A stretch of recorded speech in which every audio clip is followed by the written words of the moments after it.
ये जंगल जंगल घूम के आपसे बात कर रहे हैं कि हम आपके लिए लड़ रहे हैं, और उसमें निरंतर हम लोग प्रयास कर रहे हैं कि स्टे विकेट किया जाकर उसके अंदर काम शुरू करें।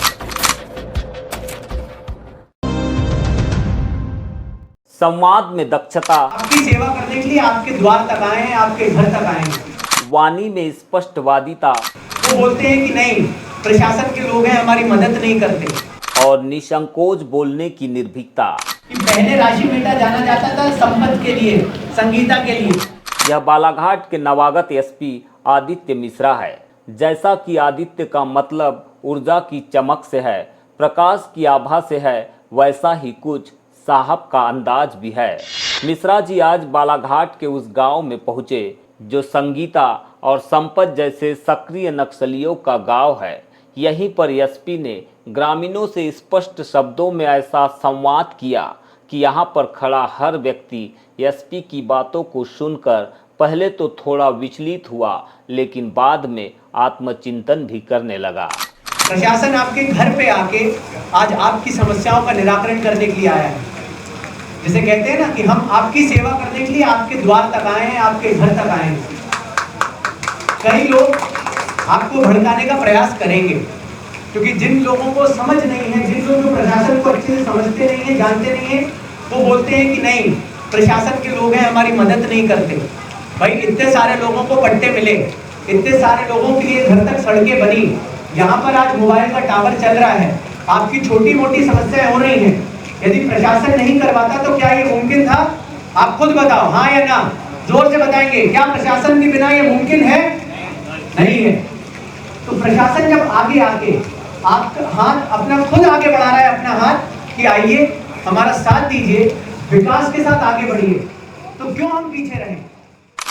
दक्षिण बैहर के धूर नक्सल प्रभावित गांव रासीमेटा में नक्सलवाद के दर्द पर एसपी ने विकास का मरहम कुछ ऐसे लगाया कि सेवा के साथ समस्याओं के निराकरण का भरोसा भी जगाया, और लोगों से अपेक्षा जताते हुए कहा कि कुछ लोग गांव में आकर भड़काने का काम करते हैं, जल और जंगल को बचाने के नाम पर प्रशासन को गलत बताने की कोशिशें करते हैं, लेकिन ऐसा ना तो पहले कभी हुआ है और ना ही आने वाले भविष्य में होगा, क्योंकि ये जमीन और प्रकृति आपकी है, इस पर पहला अधिकार आपका है। हमारा यहाँ तक पहुँचने का मकसद सिर्फ इतना है कि आप हमेशा सुरक्षित रहे, आपके बच्चे पढ़ाई करें और रोजगार से जुड़कर जीवन में ऐसा काम करें कि कोई भी उन्हें बहका न पाए। कई लोग भड़काने का प्रयास करते हैं, आपकी जल को खराब कर देंगे, आपकी जमीन छीन लेंगे।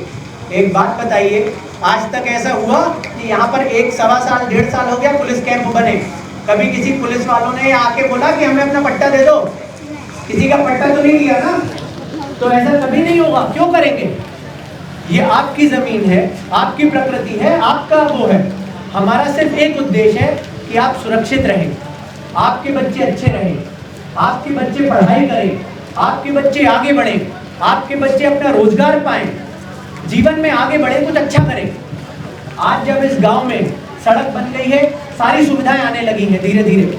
अभी मेरी बात हो रही थी, अब हम लोग एक नए प्रयास शुरू कर रहे हैं। कई जगहों पे जो अपनी मूलभूत स्वास्थ्य सुविधाएं हैं वो शायद आप वहां तक नहीं पहुंच पाते। अब से अभी सीएमएचओ साहब बता रहे थे, हर शनिवार को ऐसे पिछड़े जो गांव हैं वहां पर जाके यदि कोई पुलिस चौकी होगी तो वहां पर हम कोशिश करेंगे कि कैंप कर सकें। एसपी ने कहा कि पहले रासीमेटा की पहचान संपत और संगीता के नाम से थी, लेकिन अब विकास से है, तो क्यों न हम उन्हें भी कहे कि आप भी आओ, विकास से जुड़े, मुख्य धारा से जुड़े।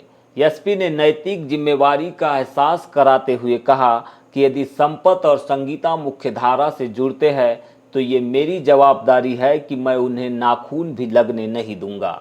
आपके सामने ही वैधानिक कार्रवाई होगी, पर हमें गलत चीजों से दूर रहना होगा। पहले राशीमेटा जाना जाता था संपत के लिए, संगीता के लिए, अब जाना जा रहा है विकास के लिए। तो क्यों नहीं हम उनको भी बोले कि आप भी आओ, मुख्य धारा से जुड़ो। मैं आपको नैतिक जिम्मेदारी के हिसाब से बता रहा हूँ, यदि संपत, संगीता या अन्य लोग जो हैं, यदि वो आके आत्मसमर्पण करेंगे तो ये मेरी जिम्मेदारी है कि उनको एक नाखून तक नहीं लगेगा। आपके सामने ही लाके जो भी वैधानिक कार्रवाई होगी हम वो करेंगे। पर हम लोगों को गलत चीजों से दूर हटना है। आप लोग इतने सालों से 70 सालों से गलत लोगों के बहकावे में कभी आते रहे, क्या सच में आपका कोई विकास हो गया? एसपी आदित्य मिश्रा ने यह भी कहा कि 70 सालों में इनके बहकावे में आने से विकास नहीं हुआ तो फिर इन पर भरोसा कोई क्यों करे। जो काम प्रशासन के द्वारा किया जा रहा है उस पर यकीन करें, आपकी हर ज़रूरत पूरी होगी और यह काम सिर्फ प्रशासन ही कर सकेगा। यदि उन्हें लगता है कि वो गांव का विकास ही करना चाहते हैं तो आत्मसमर्पण करें, बंदूक और हथियारों को छोड़कर लोकतंत्र का रास्ता अपनाए और सरपंच बनकर गांव का विकास कराए। ये जंगल जंगल घूम के आपसे बात कर रहे हैं कि हम आपके लिए लड़ रहे हैं, तो उनसे बोलना चाहिए कि भाई लड़ना है तो आओ ना, सरपंच बनो और हमारे गांव का विकास कराओ। संपत आप ही के गांव का है, आप ही के गांव का है। संपत काका जो है जलम में जो है वो आप ही के गांव के हैं। संगीता है अपने ही गांव की है। भाई गांव के विकास की बात कर रहे हैं तो मेरा उनसे एक आग्रह है आपके माध्यम से कि अगर आप गांव का विकास चाहते हो तो आप आइए ना, गांव में सरपंच बनिए, करिए विकास अपने क्षेत्र का। हम आपका सहयोग करेंगे, हम आपको सारी चीजें देंगे। आपको सड़क चाहिए, आपको बिजली चाहिए, पानी चाहिए, आपको खेती करने के लिए पट्टे चाहिए, जो भी चीज करना, बच्चों को पढ़ाई के लिए स्कूल की सुविधाएं चाहिए। ऐसी क्या चीज है जो प्रशासन नहीं कर रहा? हर चीज आपको देने के लिए आगे बढ़ रहा है।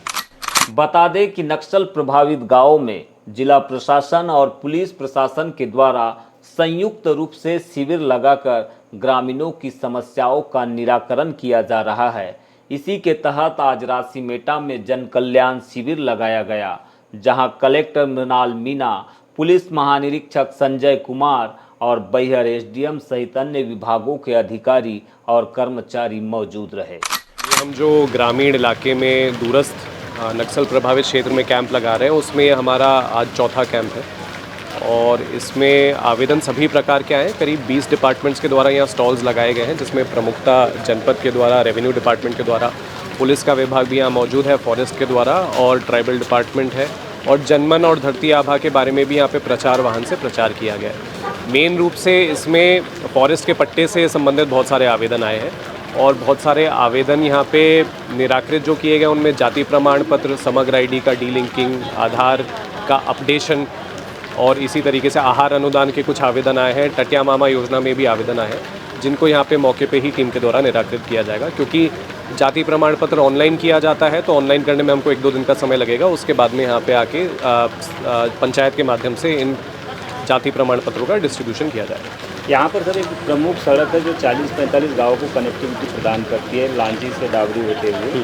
इस रोड की समस्या काफ़ी देखने मिल रही है और इसे लेकर यहाँ के लोग लगातार आवाज़ उठा रहे हैं। क्या ऐसी बाधाएं हैं जो इसका निराकरण नहीं हो पा रहा है? किस प्रकार की समस्या? 2018 किस प्रकार की समस्याएं बताई जा रही है? वो देखिए, उसमें कोर्ट में हमने भी अपना रिप्लाई विभाग के द्वारा फाइल कर दिया है। कोर्ट ने उसमें अनुमति भी दे दी है। 2 सड़कें ऐसी हैं, एक में कोर्ट के द्वारा 2025 तक इसमें सड़क को, दिसंबर 2025 तक सड़क को पूरा करने का निर्णय दिया गया है। दूसरे में जो टेंडरिंग प्रोसेस हुई है उसमें अभी स्टे दिया गया है 4 हफ्ते का और उसमें निरंतर हम लोग प्रयास कर रहे हैं कि स्टे विकेट किया जाकर उसके अंदर काम शुरू करा जा सके।